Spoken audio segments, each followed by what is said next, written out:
One of the biggest challenges facing Japan is the level of debt that they've accrued. Their debt to GDP ratio is currently 263%. They have about 1.3 quadrillion yen of public debt on an annual GDP of about 591 trillion yen. They're currently, at the federal level, spending about 20% of GDP per year. 5% of GDP is being spent per year just on servicing the existing debt. And that's at interest rates set by the central bank of roughly 0%. So, or whatever the market is trading it at, so slightly above 0%. But if the central bank had to start to raise rates because inflation started to run away because there's so much yen in circulation, there's so much debt outstanding, the federal government would not be able to actually service this debt. So as of March of 2024, the Bank of Japan, the central bank, actually holds 53% of Japan's outstanding government bonds, which is equal to about 100% of Japan's GDP. So their central bank has bought the debt that's being issued by the federal government to fund their budget, a large chunk of which right now is being spent just on paying the interest on the debt, while interest rates are close to 0%. So imagine if interest rates bumped up to 1, 2, 3, 4, 5%, as we're seeing with US treasuries. We were recently at a nearly 5% handle on the 10-year treasury. It would become an unsustainable debt burden for the Japanese government to be able to handle that. And a large part of this is being driven by a number of crises that Japan has faced since the early 90s. So there was the financial crisis in 2008, there was the nuclear meltdown, there was a couple of earthquakes, tsunamis, and a lot of debt has been taken on to support the country after those crises. But really importantly, and Nick, if you could just pull up this age chart, is the aging of the Japanese population. So this chart shows that, and you can kind of see back to 1950, when the average age in Japan was 21 years old. And today, the average age in Japan is around 48. In the next decade, it'll be 50, then it'll be 52. So that means more and more people are relying on public pension. Today, 33% of their government spending goes towards their social security programs. In the US, for comparison, social security is about 20% of federal spending. So that number is only getting bigger and bigger. As the population ages, the Japanese government has to continue to service their older population, and they've had to face several crises. Their debt has ballooned to a level that is well beyond any other industrialized nation. And the only way to continue to service that debt economically is to keep interest rates low. And the problem with keeping interest rate low? Inflation. And that's the big driver that caused them to say, let's uptake the interest by 15 bips or 25 bips, is to try and tackle the inflation problem they're facing, just like our central bank recently tried to do the same. But clearly the market can't have it. So Japan is in a real pickle. And I think that it shows how much having a large amount of federal debt can impact the ability for a nation to maneuver itself during difficult times. And ultimately, debt payments come due. They come due either in the form of economic contraction or massive taxes or inflation. And currently, Japan is paying for it in terms of inflation. Sorry, you're saying Japan has inflation? Japan has no inflation. The government raised rates to tackle inflation. I'll pull up the inflation chart. Japan's inflation hit a 40-year high, and this just shot up in the last 18 months. Inflation is running at close to 4% a year. And so they're setting, Friedberg, the interest rate in the country, and they own the debt. So they're basically in control of, or they're manipulating the economy and trying to control it. Correct, Friedberg? Well, their central bank has to buy most of the debt, and their central bank sets the rates.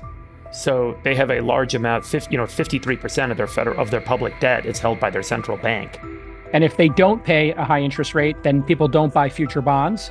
If they do raise it, they have to pay that rate. So this is the conundrum, Friedberg, if I were to summarize it. Well, yeah, while rates are low, you see this, particularly in a market like we're facing today, where there's global inflation. They need to raise rates in order to reduce inflation. The problem with raising rates is this currency problem, low interest rates, and they've got to support an aging population. Okay, so to analogize this to the U.S., our debt service costs are what are they at now? Like well over $1 trillion. We're about $1 trillion a year with a proposed $7.3 trillion budget, so we're at 13.6%, and Japan's at 25%. Over the next 10 years, isn't our debt service supposed to rise to? Yeah, as all of the as all of the low interest bonds mature and we issue new debt at a higher interest rate, our debt service cost is going to continue to climb. It's already higher than discretionary military spending at over $1 trillion a year. With this particular trade, JP Morgan yesterday or a few hours ago said that they think about 75% of the yen carry trades have now been unwound. And it was at 50% a little over a day ago. So the market has moved to kind of unwind these trades, it seems, and we're pretty much at the end of the levered fallout of this particular activity. So obviously you have to account for inflation and government spending. How much of government spending is driving economic growth? Today, the US is proposing to spend $7.3 trillion next year out of $25 trillion GDP. So the US federal government is roughly 30% of GDP.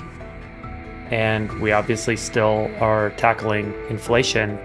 The real question is how much of the economy is growing because of productivity gains in the sector of the economy where people are making things and doing things versus the government using its ability to tax and borrow to drive growth in the economy by inflating numbers, by pushing revenue onto businesses, by pushing capital into the markets, by creating levered trades in the markets using their borrowing capacity and their taxing capacity.